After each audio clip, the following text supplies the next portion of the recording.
Olá.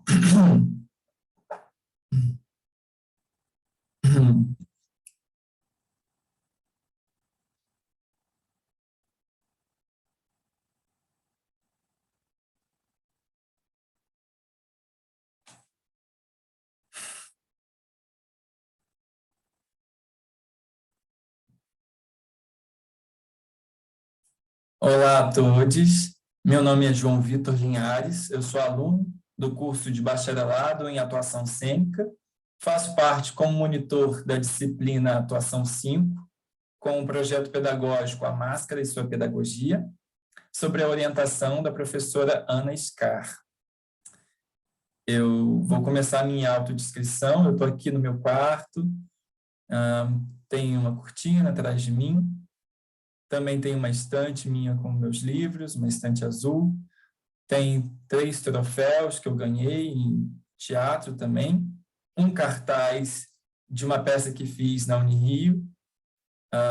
Sobre mim também eu estou com uma blusa branca, sou um homem branco, estou usando barba, tenho cabelo curto e, bom, acho que esse sou eu.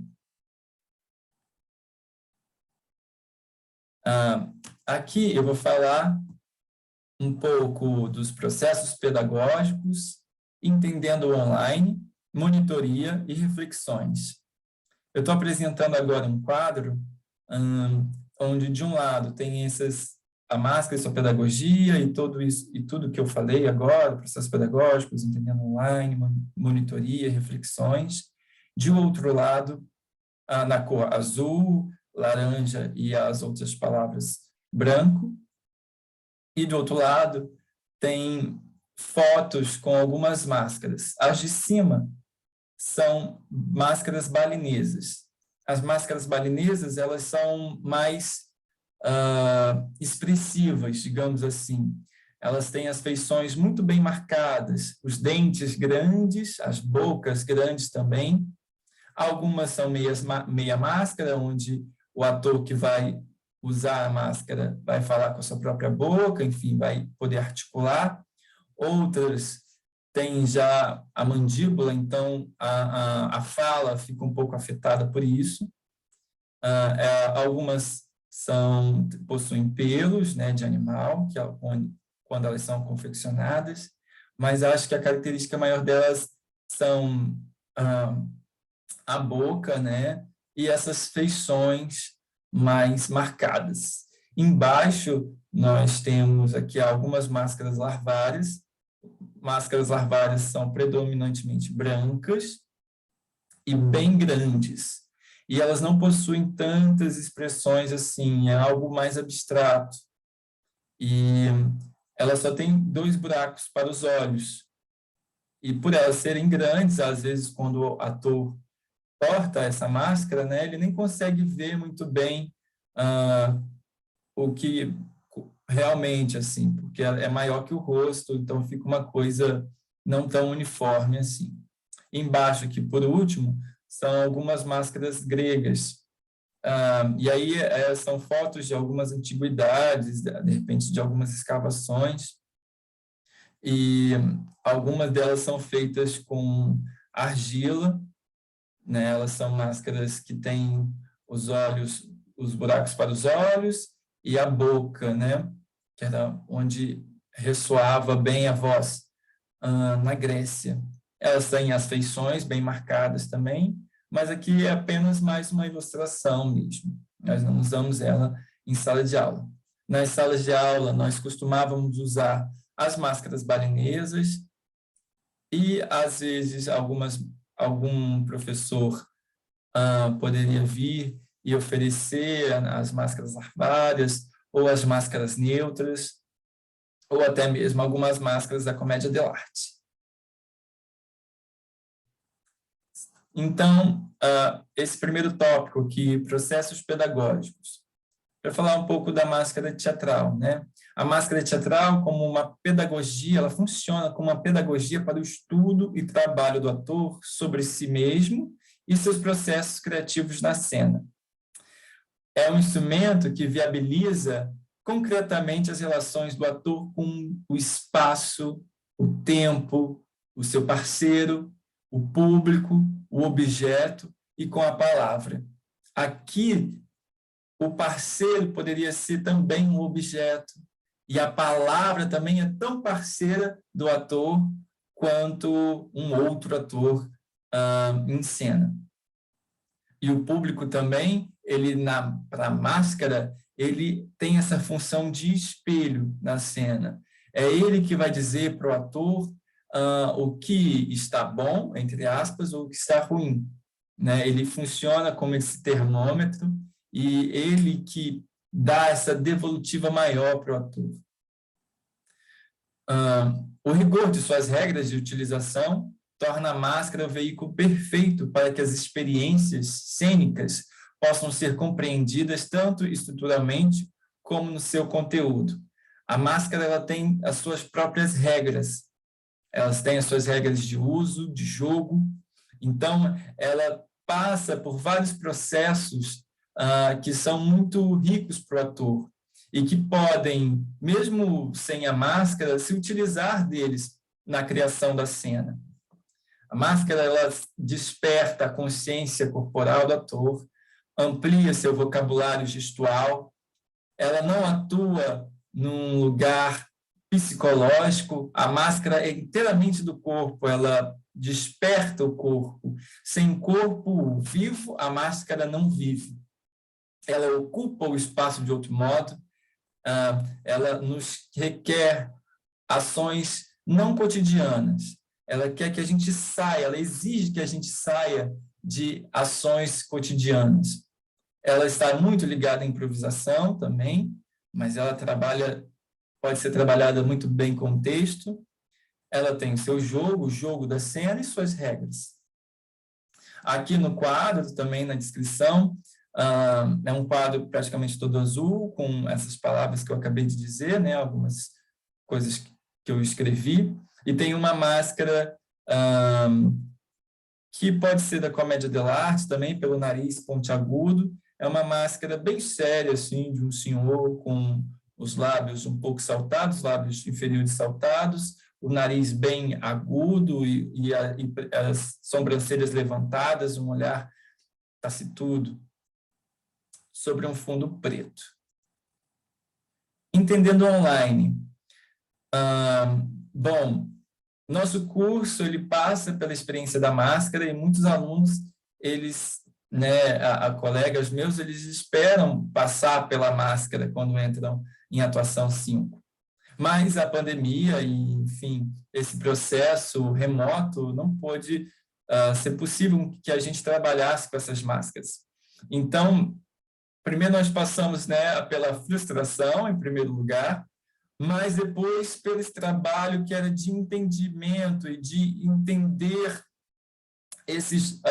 os lugares possíveis que a gente poderia acessar com a máscara. Partindo da premissa também que, aliás, sem a máscara, né? Partindo também da premissa que sempre ao final do curso de atuação 5, o último trabalho não era com a máscara. Depois de passar por esse processo todo com ela, nós tirávamos justamente um caminho para o ator na cena, né? E depois a gente via esse usufruto de todos os exercícios praticados, de todas as coisas que nós fazíamos em sala de aula, sem a máscara. Então, ela despertava esse corpo, despertava essa emoção, esse jogo, mas depois...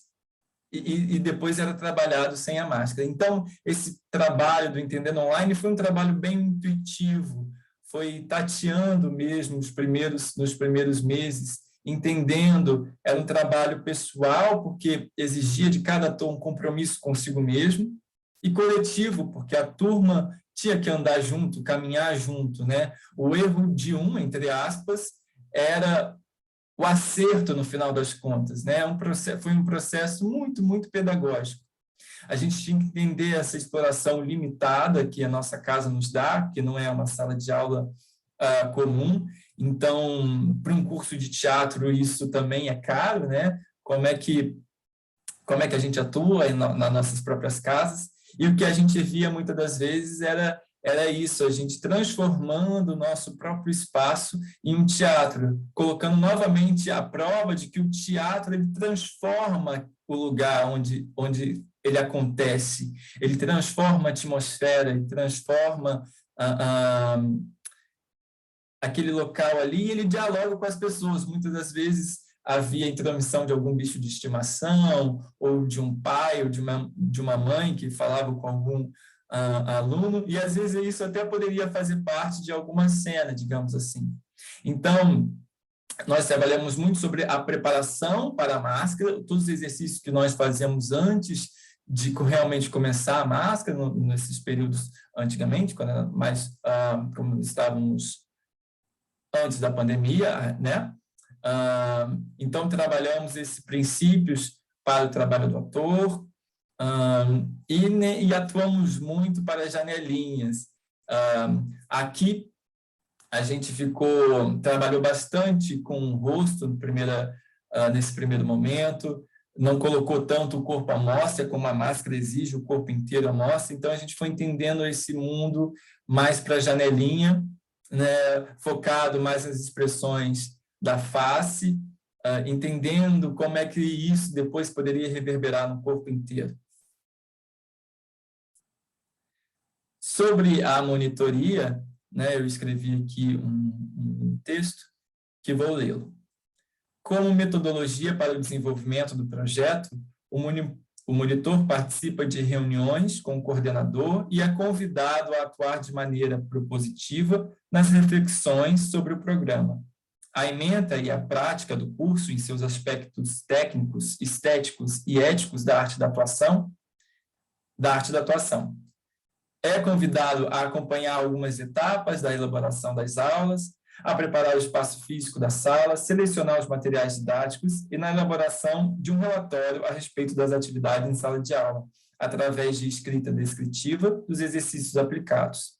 É esperado do monitor a colaboração com o processo de aprendizagem da turma e a sabedoria de usufruir da oportunidade de enriquecer sua formação profissional humanística através de instâncias objetivas e subjetivas da experiência artística e pedagógica do projeto.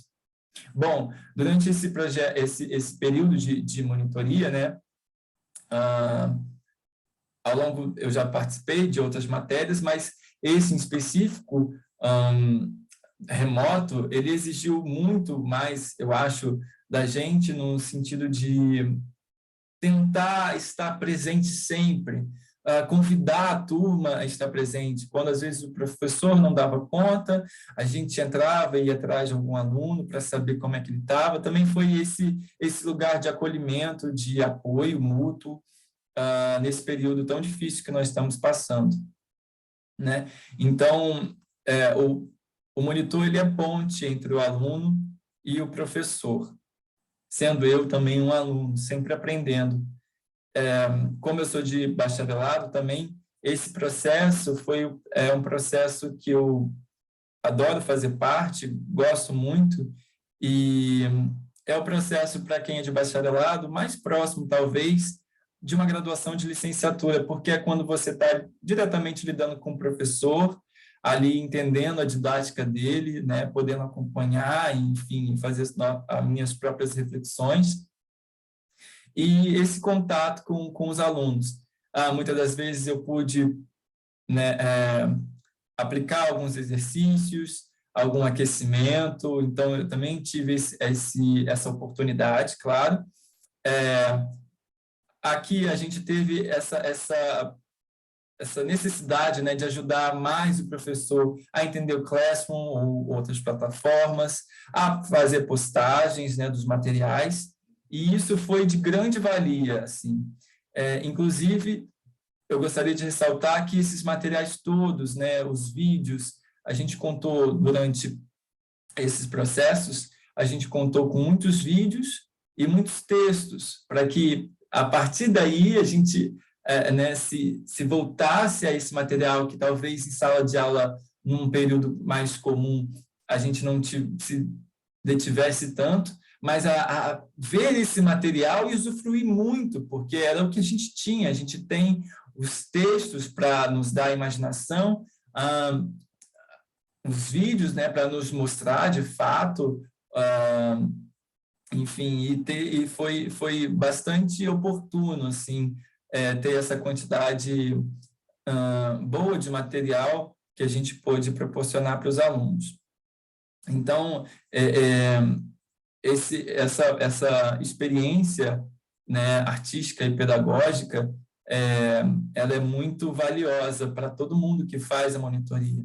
Então, esse papel assim do monitor, esse contato com os alunos e, né, esse contato que, por mais que eu seja aluno também, é um contato diferenciado, um contato de mais cuidado com o outro, cuidado com o seu espaço, cuidado com com o seu dever, né, na faculdade, enfim. E então foi uma experiência, e é uma experiência muito incrível. Trago aqui também alguma reflexão do Paulo Freire, algumas de suas frases. A escola não transforma a realidade, mas pode ajudar os sujeitos capazes de fazer a transformação da sociedade, do mundo e de si mesmos. A gente passou também por esse processo do centenário do Paulo Freire, e também gostaria de deixar uma frase da nossa Fernanda Montenegro. 15 de outubro foi o Dia dos Professores. O teatro e a educação devem caminhar juntos. Educar não é só ensinar a ler e escrever. É ensinar a pensar e sentir o mundo de outras formas.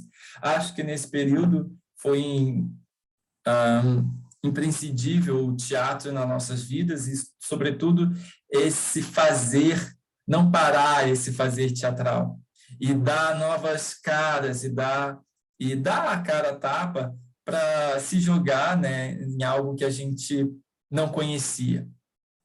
E nesse processo, sem os professores, sem a Ana, na sua condução muito humana e dedicada, não seria possível. Então, eu também quero deixar aqui essa reflexão como artista, como cidadão, e como aluno também muito orgulhoso desse projeto de ensino e do que veio a ser esse processo durante a pandemia, durante esse processo remoto das aulas. Bom, fico por aqui. Muito obrigado. Um beijo em todos.